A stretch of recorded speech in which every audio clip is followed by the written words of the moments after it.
Mike Reiss joins us on the Goodyear Hotline. Good morning, Mike. Good morning, guys. What a night last night. That was a great atmosphere. What was your biggest takeaway? We've been talking about our biggest takeaways. Well, so can I give you two? I mean, I would start with the pregame felt like a Super Bowl. I mean, guys, I don't remember the last game I've been to other than a Super Bowl that both quarterbacks got cheered like they did before the game, you know, and the way Brady came out and the place erupted when he first came out, and then Mac Jones came out like 5 minutes later and the place went nuts. I mean, it was sort of a special environment to be there. The rain was falling, so there was that aspect of it. And then, of course, the end result of the game.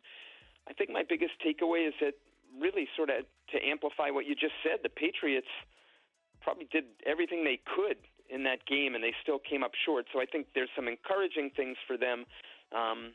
But, you know, moral victories, we don't really do those, right? And so at the end of the day, the Buccaneers came away with the win that I'm accustomed to seeing the Patriots usually get over the years. Yeah, that is correct.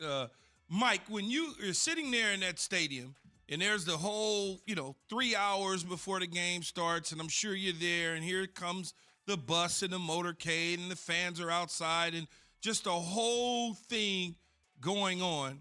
Did the fans react the way that you expected them to? Keyshawn, first of all, the fans brought it. I mean, they created a special atmosphere, and they actually surprised me a little bit in the sense of this. When Tom, it was this like, celebrate Tom, and I'm sure you heard this on the broadcast. When he took the field, once the game started, you actually heard some boos. And to me, it wasn't that they were booing Tom as much as they had made the transition to, okay, we celebrated everything he did for us. Now the game has started. He's the opponent. And I just thought that was fascinating that the fans were able to make that transition almost in unison, because I wasn't expecting to hear any real boos going into the night.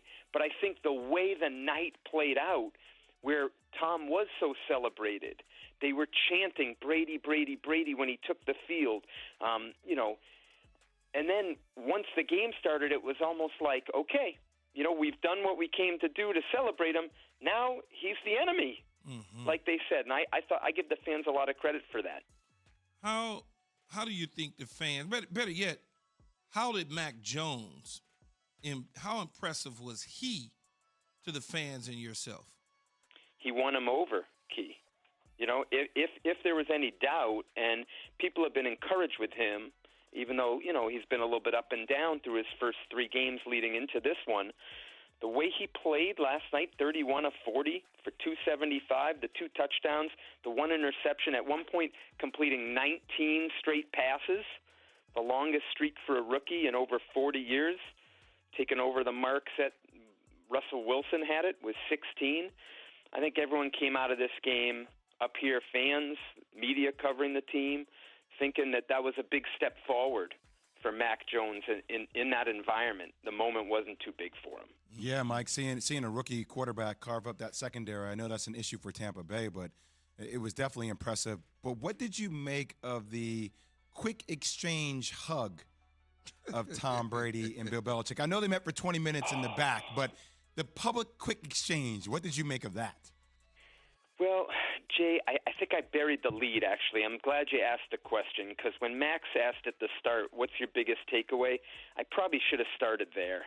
The biggest takeaway happened behind closed doors that no one saw, but I want to take you guys there.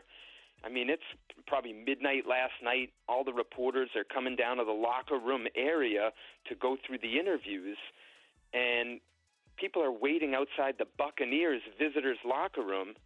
And what happens? Bill Belichick comes walking down the tunnel, never seen this before, and just walks right into the visitors' locker room. And everyone says that all the reporters out there are saying, "What did we just see what we think we saw? That Bill Belichick just walked into the Buccaneers' locker room?" And he's in there for about 20 minutes, and we're all standing there, and Belichick walks out, and about 10 seconds later, Brady walks out. He was in the locker room talking to Brady for about 20 minutes after the game. And so, Jay, to answer your question, I think what you saw after the game was choreographed. Hey, let's just, for optics-wise, I'm going to, we're going to have a handshake or whatever the hug is, but then let's talk after the game. And I do know that Bill had reached out to Tom to set that up. And to me, of everything, I think that was one of my biggest takeaways of what unfolded last night. I was not expecting that. Mike Reiss, ESPN Patriot reporter, not outside Gillette Stadium this early morning, joining us this morning on Keyshawn, J. Will, and Max. So now we're, as Bill would say, we're moving on. Okay? All the hoopla's over.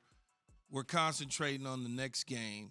The Patriots have dropped, Mike, 3 straight at home. So when you think about that, where do they go from here? What's next?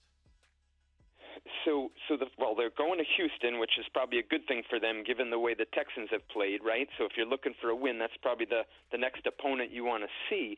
But, Key, I know what you're saying, and I think what they need to do is stop turning the ball over, right? I mean, Bill made the point this morning in his radio interview that the one game they didn't turn it over, they won the game.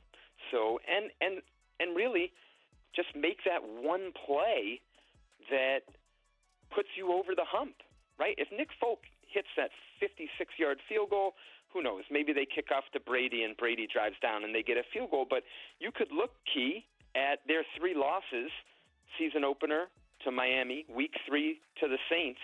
They had opportunities late in each of those games to win, to make the play, to put them over the top, and they haven't done it.